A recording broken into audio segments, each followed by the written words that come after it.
Alright, hello everybody. We are going to be doing a short video on making the bullets better. Right now we have a reasonable bullet class that when we run the game, the bullet can shoot out of the spaceship.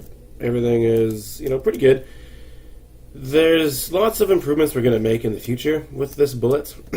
At the moment, the bullets are, rapid fire. There's no kind of differentiation on that. There's some improvements though. Notice that our object count just spikes and continues to spike as we shoot bullets. The bullets aren't going away. So we're going to have to make an isAlive function that will take care of that. So if it goes off the screen, it's gone. Also, the bullets don't come out of the center of the spaceship, which is fine. They don't necessarily have to, but how would you alter that?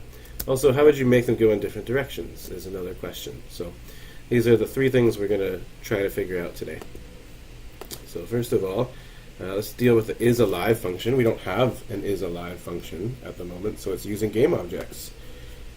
Default isAlive function. And it's just returning whether or not this variable is true or false. And nothing changes that variable. And it starts off as true, and it's always going to be true. There's no way to change it. So I think what we can do is, I guess there's a couple of things we could do. We could, in the act function, we could add in something about if it goes off screen, set alive to false. Or we could make an isAlive function that checks to see if the rectangle that is the bullet goes off screen. I think that I'm going to do the act function version because there's other things that might want to kill the bullet. For example, if the bullet hits a spaceship. So it might be convenient just to use the alive variable. So what I'm going to do is, from the game object, I'm going to take that act function and put it into the bullet. But also, in addition, I'm going to add in a little bit of code to check to see if it goes off the screen. And this is something we've been doing for a while. So we can say if x is greater than, width, I guess, or x is less than 0, or y is greater than height, or y is less than 0. That's not maybe perfect because the bullet has some size. So we might want to subtract off, add actually, W, and some other things, just to make sure that that works out. But this is a good start, and you guys can perfect it later. Basically, we'll set alive to false. And then the isAlive function, which is inherited from game object, will return false when alive is false.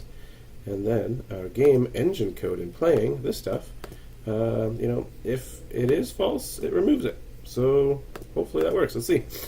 I expect to shoot some bullets, and I don't want to see it spike beyond. Yeah, it looks like it's kind of topping out at 370, 80, but you can definitely see that the bullets are getting removed. And if I stop shooting, it'll go back down to a nice number. Beautiful. Okay, so we have that working.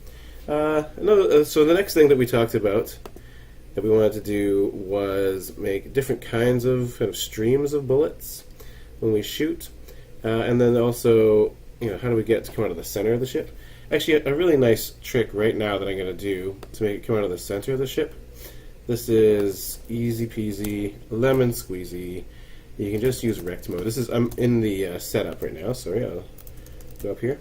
If you set rectMode to center, all caps, American spelling, the story is that anytime you draw a rect now, such as here, the x and y coordinates now refer to the center of the rectangle. Cool. Ain't that a nice change? So now our spaceship will be centered on those xy coordinates, and the bullets are sort of coming out of the center. Everything's kind of lining up.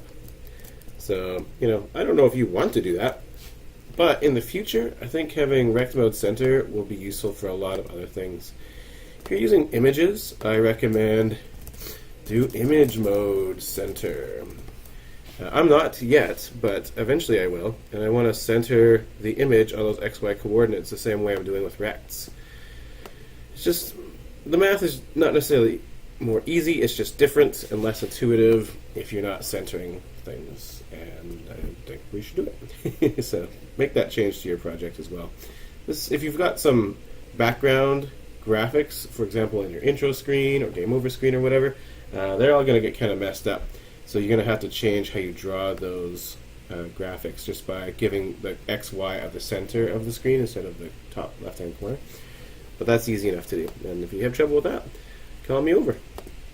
We go back to the last thing we're going to do with bullets today, and that is, how do you differentiate bullets, make different kinds of bullets? It's not in the bullet class. The bullet class is designed to be super flexible. It just obeys all these variables called parameters. You just whatever the parameters are doing, they're going to do. And so because of that, we don't really have to modify the bullet class. The bullet class is super flexible, but when we are shooting the bullets, we can sort of modify that. So check it out. This is where we shoot bullets, right? This is in the Starfighter class. If we press space, add a new bullet. So we can just change these parameters, and you can add multiple bullets. So here's me adding in 2 bullets. So I'll copy and paste that. Then maybe I'll make one go to the left and one go to the right. So remember our order of the numbers that we're sending the bullet. They match up with the constructor's variables. So it's x, y, vx, vy, and good. So it's pretty much the same over here. And now I have a vx of -5 and a vx of 5. I'm shooting 2 bullets with every space. So that produces a V. You get a V shape gun. And later on we'll make specific guns. But you can have some fun with dancing around and making some weird shapes and stuff for now. What other things can you do? Oh, so many. You could put in randomness in here. Maybe I'll just put 1 bullet. I'll make it random. I'm tempted to just stick it in there. I think I'll just make a couple of variables, R1 and R2, and they'll be floats. So R1 will be a random number between -10 and 10, and R2 will be a random number between -10 and 10. So it's just a random bullet. So if I shoot, I'll just get random bullets just going everywhere, pew pew pew pew, which is actually extremely OP because you can just run around and not really aim, and eventually a bullet's going to smack into something. Might be hard in a boss fight because you can't really focus fire, but that's how you do that kind of thing. And you can keep on going further and further. So, for example, I could put a loop around this and just get real nuts.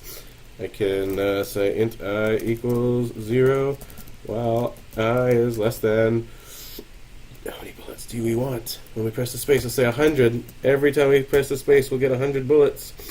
Put that in there, I plus plus, oops.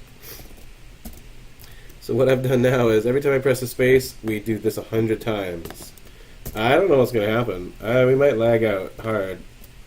Oh, it's so beautiful. Yeah, we're spiking at 7, close to 8,000 objects.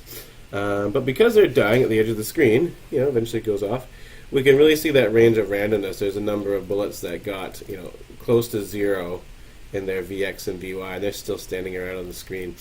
When we produce this many bullets, you're going to get the full range of randomness because, probability is kind of how that works.